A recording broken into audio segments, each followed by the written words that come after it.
go to the top of a big building and base jump underneath your own power. I mean, could it ever get somewhere as crazy as that? Or what do you think the potential is for adding stuff in? No, the potential is huge. I mean, if you're looking strictly at that adventure racing, it'll always stay non-motorized. But there are other sort of expedition-style races where organizers have thrown in different stuff. I mean, even the Camel Trophy, that's an expedition-style race, you know.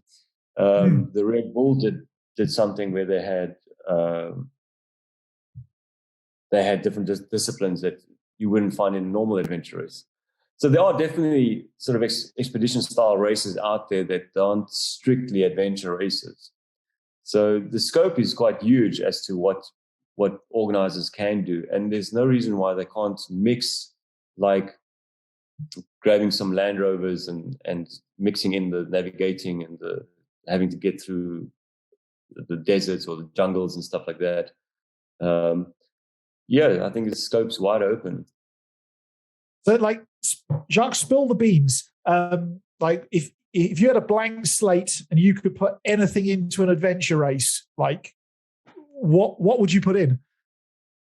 Well, I would definitely go back to in the 80s. Adventure racing was quite huge, and back then, especially with us being here, I'd love to have like a section where the guys are riding on camels through the desert. That's definitely one of the things I'd love to add in here. I love the idea of rope work as well, like doing abseiling and traverses and going down waterfalls or going up waterfalls. That mountaineering aspect, I think, is very cool for adventure racing. The thing about adventure racing, for me as a sort of race director, what I'm trying to create is that when people are out on the race course, they feel like they're not racing, but rather that they're on an adventure.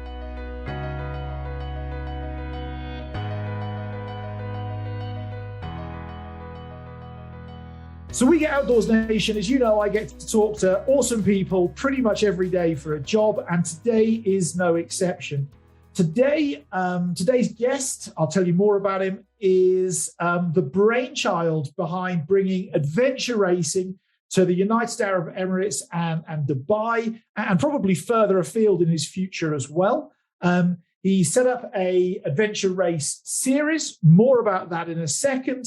But generally is there being a genuine pioneer. And for me, that's what the outdoors and exploration is all about. It's about pioneering new opportunities in new places. Mr. Jacques Brown, welcome to the We Get Outdoors podcast. Thank you for having me. It's an absolute pleasure. So tell me, there's Dubai, and UAE isn't renowned or known really for adventure racing.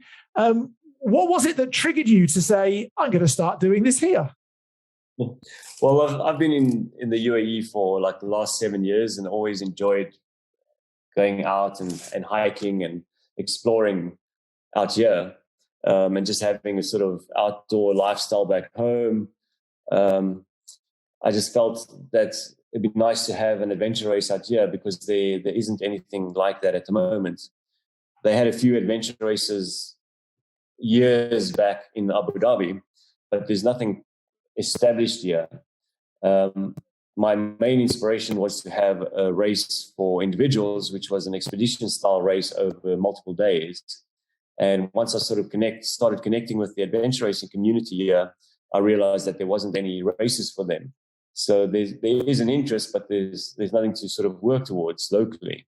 So the only thing they have are the international races. So I decided to sort of launch the series, and that's where Mantra X was born. I suppose an obvious question, but why adventure racing? There's so many outdoor adventurous things that you could add to the UAE. What was it about adventure racing that drew you in?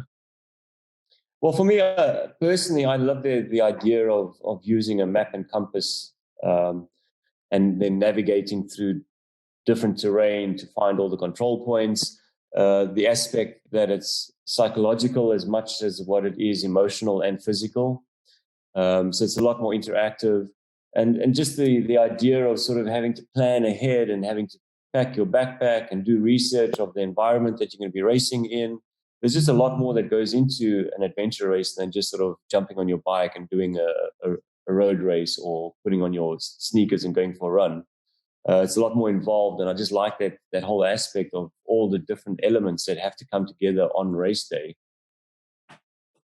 And I've never done an adventure race, so excuse the maybe ignorant question, but do the racers know what they're in for after the start? Like, do they know it's going to be a 28 kilometers on a mountain bike, followed by hiking, followed by abseiling or rappelling?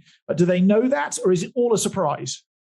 It's not all a surprise. The main thing that we don't release as sort of race organizers are the actual control points and where they are. So in general, we put together a document to brief competitors about the race. So you could show like the general area where they would be racing. You would lay out the basic disciplines that you intend to have in that specific adventure race. And then there's certain requirements that you would want depending on the disciplines that you put in. So for example, if you had a mountaineering section, you might need your competitors to be certified in rope work to a certain degree. Also, it's highly recommended that people are certified first aiders because you're sort of out in the wilderness, and it is, to me, adventure racing is an extreme sport. So competitors have to be prepared for everything. So most of it is sort of a general idea of what they can expect. But then on race day, you release the actual control points and you give an in-depth briefing. So the competitors go into like a lockdown zone, and then you release all the sort of pertinent details about the race. Cool. And how long are these races that you're putting together? Well, the races in general can last anything from like a few hours up to multiple days. With my series, I'm trying to keep the races between sort of 6 and 8 hours because it's a new discipline in the UAE, and we want to sort of attract people to come across and try adventure racing. So we're not doing anything crazy just yet, but we definitely want to do a multi-day event next year. And then we'll do shorter challenges, which are a little bit more fun and family orientated. So it's not just for the extreme sportsmen. We want to sort of have more run-of-the-mill people coming across and trying adventure racing as well. So we're working on different formats. So like the first race was an 8-hour cutoff, and that was pretty much a standard adventure race. The next adventure race we're doing will be 6 hours, where competitors try and get as many control points as they can. So the guys going for championship points will push hard for the full 6 hours, whereas somebody else that's just trying it out can go out, find a control point, come back, relax, and then try and find another one and do it in their own time, you know. So they might find 3 or 4 in the 6 hours, whereas the top guys might find like 10 or 12. So I think that's quite a nice format to introduce people to adventure racing. I think that's really good because it's sort of a challenge by choice level of adventure, isn't it? Where you can measure how successful you were this time and then decide to come back next time. And if you got 5 control points, go for 6 next time, and sort of grow within it, as opposed to that all or nothing experience that maybe adventure races could be in other places. Yeah, exactly. So what we're doing as well is, I mean, we're trying to get our adventure racing club off the ground. So in our sort of club events, it's precisely that you go and you train on your own level. So people can come and sort of discover it for themselves and not be intimidated by the whole aspect of multi-day expedition style racing. So many people have heard of adventure racing, or if they haven't done, they have now. What is it that talk us through an adventure race? What is it that somebody can expect? They've just plucked up the courage to say, this is something I want to do. They've probably swiped their credit card to go and register themselves. And what can they expect from the moment they turn up all the way through to the end of the day? Well, adventure racing is basically about navigating using a map and compass to find the control points. And then race directors can use any discipline that is not machine powered. So if a race director has access to enough small sailing boats, he can put that in as a discipline. If he's got access to horses, he can put that in.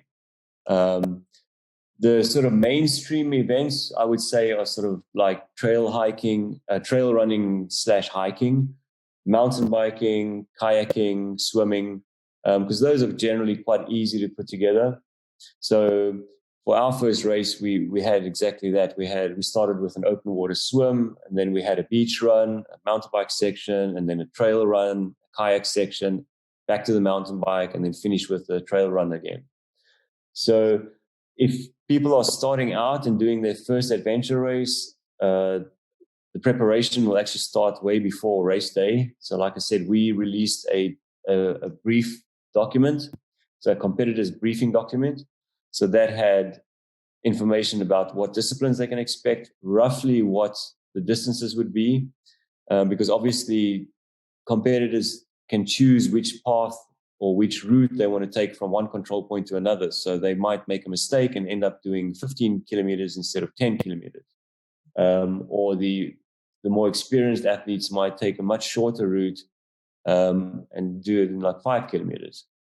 So it's difficult to put down precise distances because it's all up to the competitors and, like I say, the routes that they decide to navigate.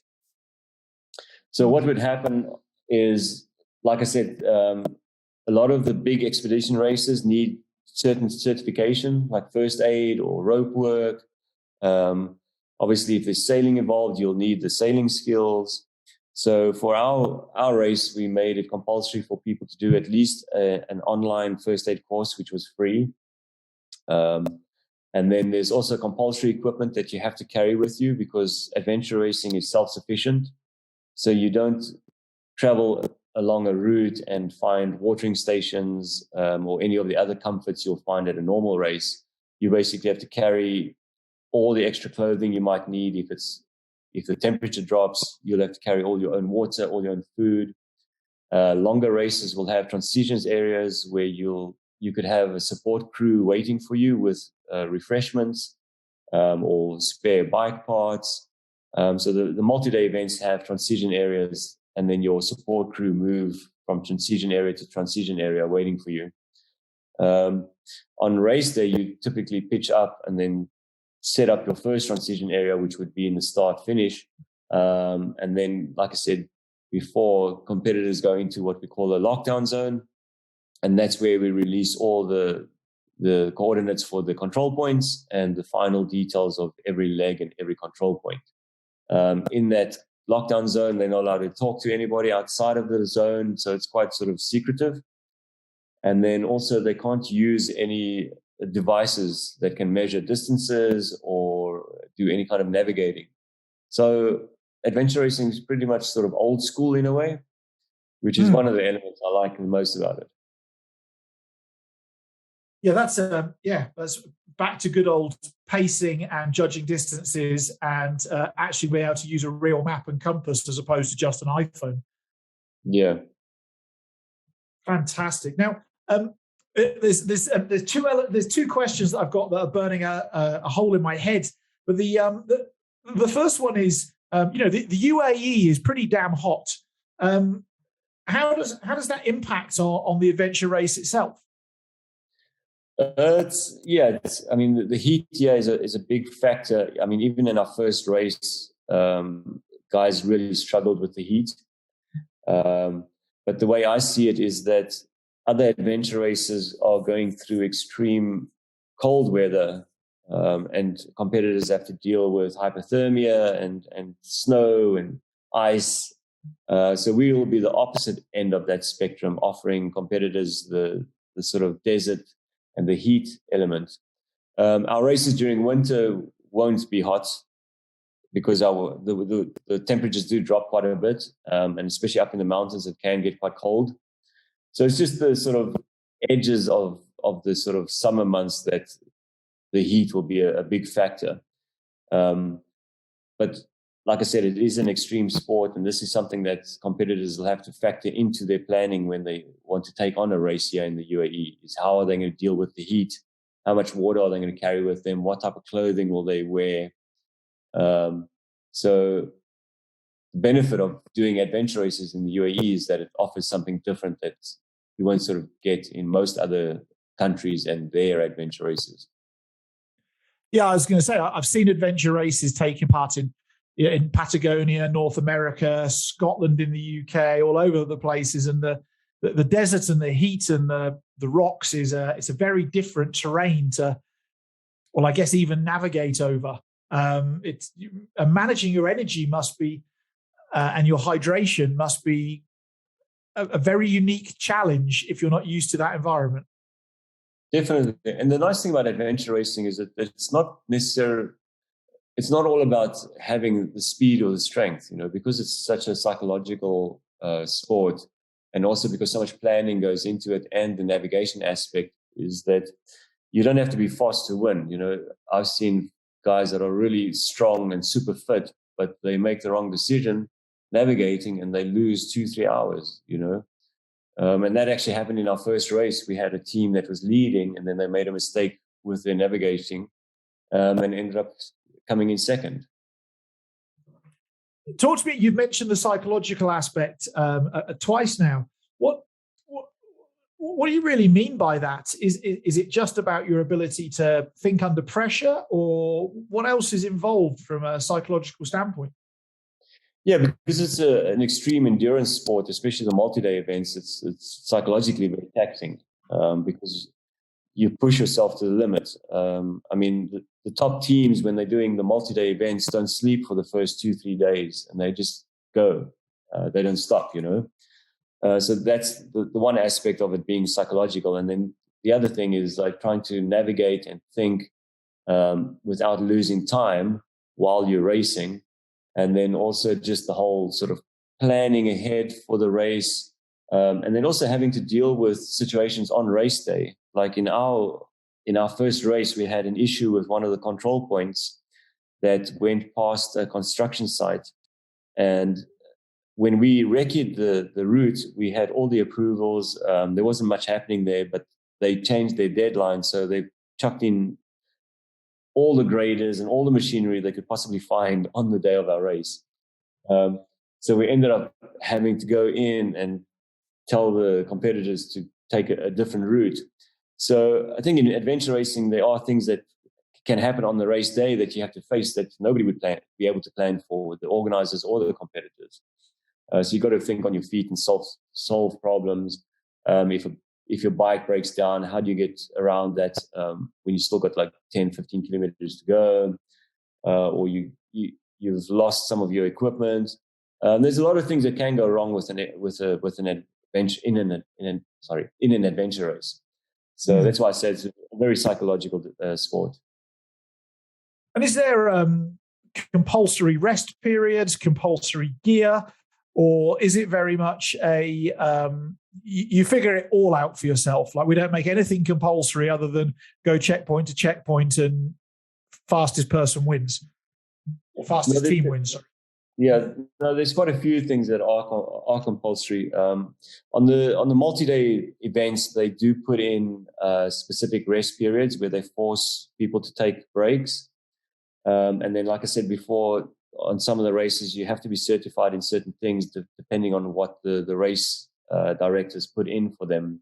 But definitely first aid certification is a must all the way through, because if something happens to you or one of your teammates, you're the first responder. You must be able to stabilize that person until medical help arrives. And because most of the time you're not going to be on a set route, it's going to be difficult for medical rescue to get to you.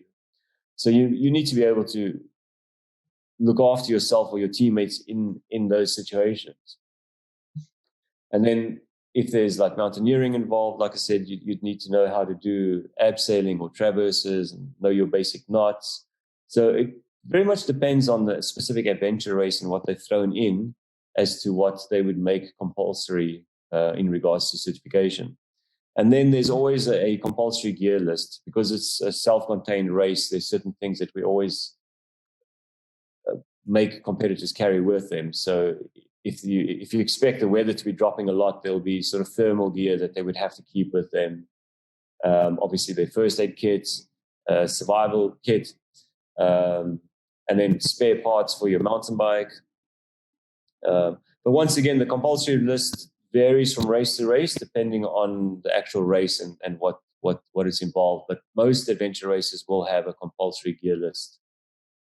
Now, you're obviously building this, and I want to come on to the name Mantra X Harter. I want to come on to where that came from in a second. But in your mind's eye, what do you see the potential for adventure racing being? I mean, can we turn it into a mass participation sport, or do you not really want to?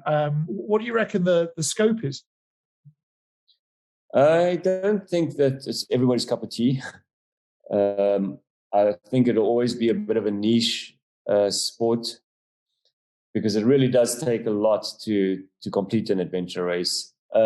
But that said, though, if organizers do have smaller events that aren't as taxing and as extreme, then it can definitely become a sort of, I wouldn't say a mass participation, because also it becomes logistically difficult to manage if it's too many people entering.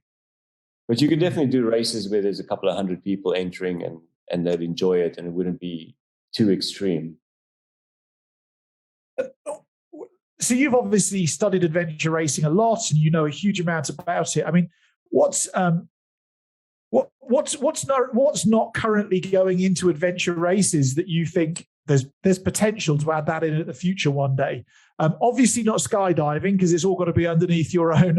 You can't get in a plane, but that could be a crazy example of something that could be included if a plane was permitted. I mean, I don't know. Go to the top of a big building and base jump underneath your own power. I mean, could it ever get somewhere as crazy as that? Or what do you think the potential is for adding stuff in? No, the potential is huge. I mean, if you're looking strictly at that adventure racing, it'll always stay non-motorized. But there are other sort of expedition-style races where organizers have thrown in different stuff. I mean, even the Camel Trophy, that's an expedition-style race, you know. The Red Bull did something where they had different disciplines that you wouldn't find in a normal adventure race. So there are definitely sort of expedition style races out there that aren't strictly adventure races. So the scope is quite huge as to what organizers can do, and there's no reason why they can't mix, like grabbing some Land Rovers and mixing in the navigating and the having to get through the deserts or the jungles and stuff like that.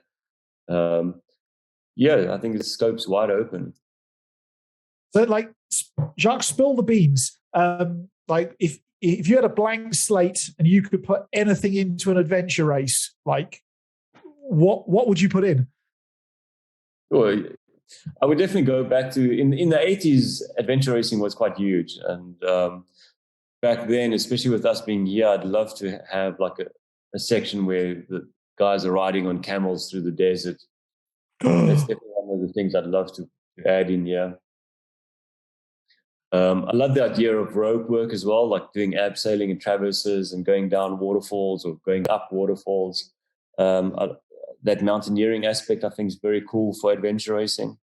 The thing about adventure racing, for me as a sort of race director, what I'm trying to create is that when people are out on the race course, they feel like they're not racing, but rather that they're on an adventure. That's my goal. Cool. So they're almost like competing against themselves as opposed to competing against other people. 100%. Okay, that's cool. How do you? So I suppose as a race director, how do you achieve that though? Because obviously people know they've signed up for a race, and yet most people who sign up for a race are pretty sure they're not going to win it. You know, when you're in the briefing area at the start, you look around and you pretty much can work out who the top 5 teams or top 5 individuals are going to be, and you, unless you're really good, you probably know you're not part of that group. So, how do you make it fun while at the same time being adventurous and taxing enough? Well, when I look at a specific area, I try and gauge whether it would be interesting enough to have different control points, and if it's got the possibility to sort of spread it out and cover different types of terrain. So you try and be creative and try and keep it interesting in a way where they're not going to see the same thing every hour, when they go from the hiking leg across the mountain biking leg, it's different. And then the water element. So looking at the environment, you're always trying to find little corners and little wadis, or you're trying to find interesting sections where you would put a control point to take competitors there and then take them off to the next control point, something totally different. To increase that mental challenge of they're not just easily going to stumble across a control point, it's actually going to be something they've got to go find. Yeah, definitely. I love it. I don't really like the idea of having a competitor being on the race and then at some point they just switch off because the terrain's the same, the control points are the same. When you're doing a road race, for example, you start running, and then once all the excitement of the start has fallen away, you just slip into a rhythm and you just run till the end of the race. The adventure race must keep you on your toes all the time. Yeah. This sounds, I did I have done the Devizes to Westminster canoe race in the UK a few times over the years. And that's, it's just under 200 kilometers of kayaking. In a K2, I mean, being South African, I think you may well even know what a K2 is. And, it's just under 200 kilometers. And that's very similar, I think, to an adventure race, because there's 78, I think it is, portages during the race. So by the time you get into a rhythm, you're at the next portage and you've got to get out and run. And then you sit back down again, and then you just about hit your rhythm. And I won't say it's soul destroying, but the amount of mental fortitude you need to keep finding that rhythm and then go again and then get it disrupted. It's, I don't know. It's kind of where I don't want to be sexist, but where let's just say it's where boys become men or where children become adults. It's a very special experience. Yeah, definitely. For me, that's what's very cool about it, is it's always challenging the whole time. You're constantly thinking, you're constantly analyzing where you are, where you're going. Are you on the right route? Have you made the right navigational choice? Am I eating enough? Am I drinking enough? So it's really cool. So there may well be some people listening to this podcast that we're putting out who are like, well, I like biking and I like some kayaking and I like some hiking or a little bit of running maybe, but probably only downhill. And they're now thinking, maybe this adventure racing thing could be for me. What's your sort of 3 to 5 best bits of advice that you would give to somebody who has never done it before, but they want to come and give it a go? Well, the first and the most important, I think, is to get yourself ready to be able to race outdoors, and even just to train outdoors. So get used to having a backpack that's got a first aid kit and how you manage that backpack, and having a spare clothing for different weather conditions, and get certified. Try and learn as much as you can about different outdoor sports, like take a sailing course, go for a climbing course, do your first aid. I think that's the most important, is get yourself prepared, because Mother Nature can be very, very cruel and unpredictable. And adventure racing is all about being outdoors and face-to-face with Mother Nature. So tip number 1 is definitely get yourself as prepared as you possibly can. And then tip number 2 is focus heavily on learning about navigation and map reading. And then I would say number 3 would probably be the sort of planning strategy side of things. Is like, what backpack do I get? How do I pack it?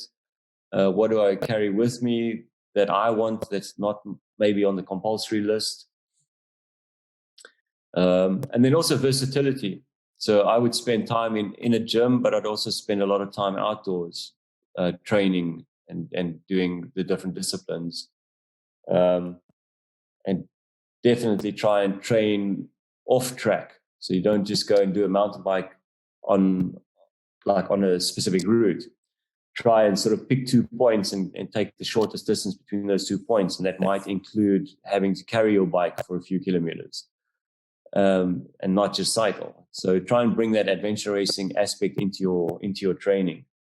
And then the other thing I would say is just like trying to inspire people to join you, because I think it's a very social sport, because it's a team sport and you've got your support crew. Try and get other people involved and training with you and even racing with you. Awesome. I love it. Now, as a race director, you've got to, I suppose, tread a fine line. You need your race to be challenging and adventurous, but with that comes risk. So how do you, and also the competitors have a huge amount of freedom as well, in between checkpoints to, do their own navigation and route finding. How do you go about managing people's risk within that sort of, I won't say free for all, but kind of semi-free for all context? Yeah, it's very difficult. It's probably one of my biggest concerns is the safety of competitors, especially on the longer events where they're sort of drained physically and mistakes can happen quite easily because they're not getting enough rest. So there's two aspects to it really, and that's why I say it's very important that competitors prepare themselves, that they have the right first aid knowledge, that they have all the right equipment with them, that they are aware that a big responsibility of their safety falls on them and not just the race directors or the race organizers. There's only so much that we can do from our side.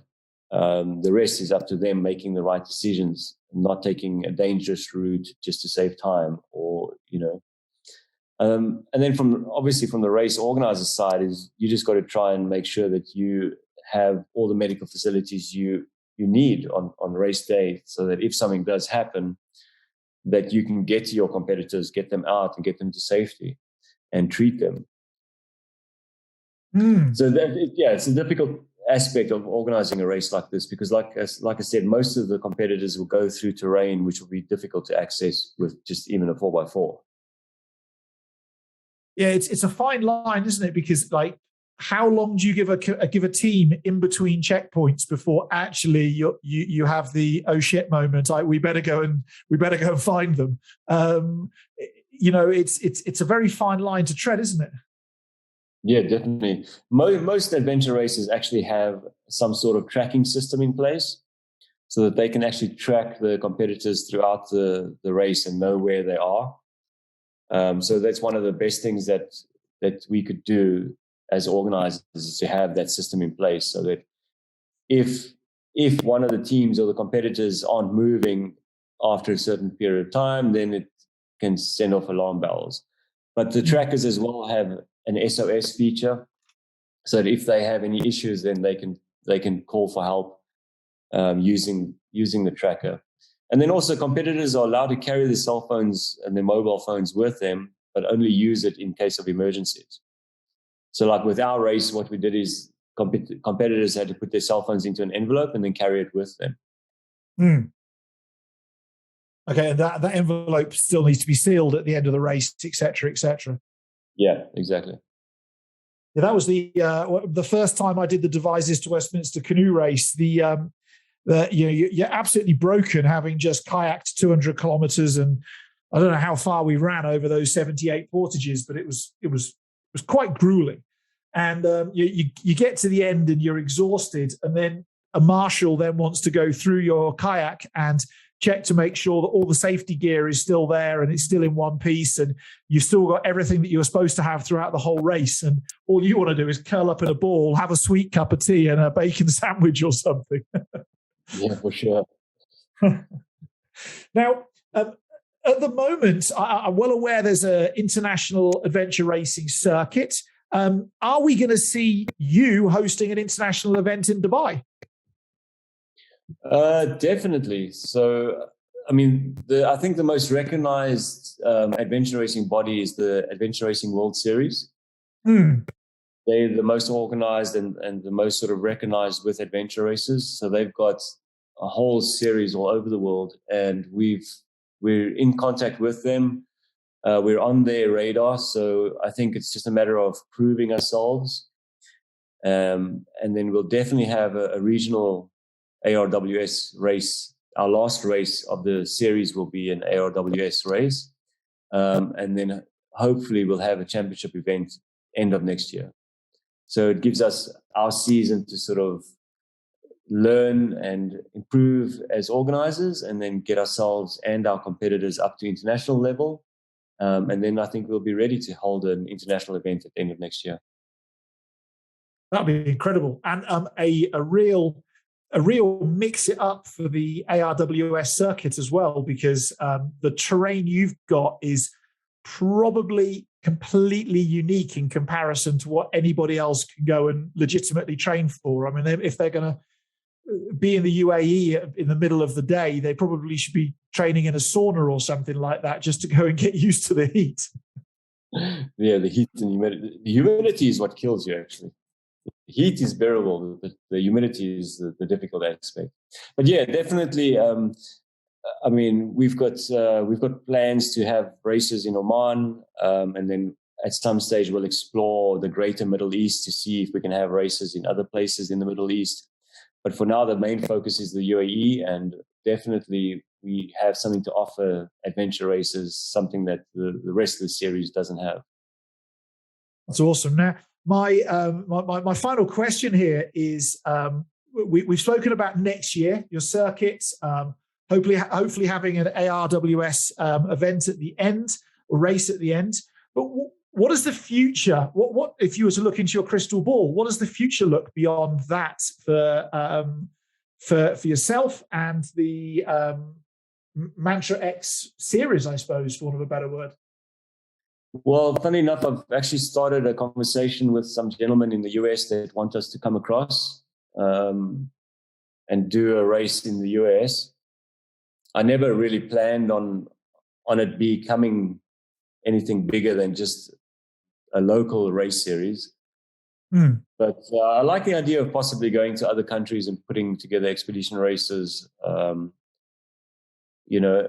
whether that becomes part of the Mantra X brand, or if I fall in with ARWS and do big events with them. I'm not really sure where it would go, but I do love the idea of expanding as a race director into international territory. Yeah, I suppose that could be a dream, couldn't it? Or a goal of some sort. It's definitely the way forwards. Now, I did say it was the final question, but actually my final question is, in my notes here, I have the word Mantra X Harter. I think I pronounced that correctly. Where did you come up with the name? That's been bugging me the whole way through our conversation. So Mantra X Hatta was where we were going to have our first race, was in Hatta. But we had a lot of issues with our first race. So I don't know how much time you have in your interview. But tell us the story, Jacques. We love the stories. So we planned our first race in Hatta for April. Then they brought, probably like 2 weeks before the race, the COVID restrictions changed, and people had to be vaccinated. So we didn't have time to get people vaccinated. I wasn't vaccinated. Sponsors weren't vaccinated. So we had to postpone the race to September. And then when we sort of resurrected the entries and pushed to get the race going, then the dam where we wanted to have the kayaking and swim section was closed because of construction. So I had to scramble last minute for a new venue, a new route. It was quite difficult.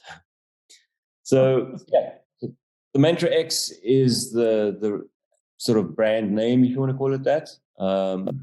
This series is sponsored by Adventure HQ, so it's actually the Adventure HQ AR series. The Mantra X will have other races as well. We're busy talking with a host venue at the moment for another race. Initially, when I started exploring the idea of adventure tourism as a business, I came up with the name of sort of Mantra Adventures or Mantra Tours, purely because for me, a mantra is quite an important aspect about your sort of life and what you're chasing in life. Is I think everybody's got their own mantra that they live by. And I think it's even more suitable for adventure racing, where the word mantra is quite suitable. So the Mantra X then obviously came from the X being the adventure side of things. Okay, cool. Awesome. And the last question, I know I'm into my third last question now, but we both know Chris German. How did you stumble upon Chris, or how did Chris stumble upon you?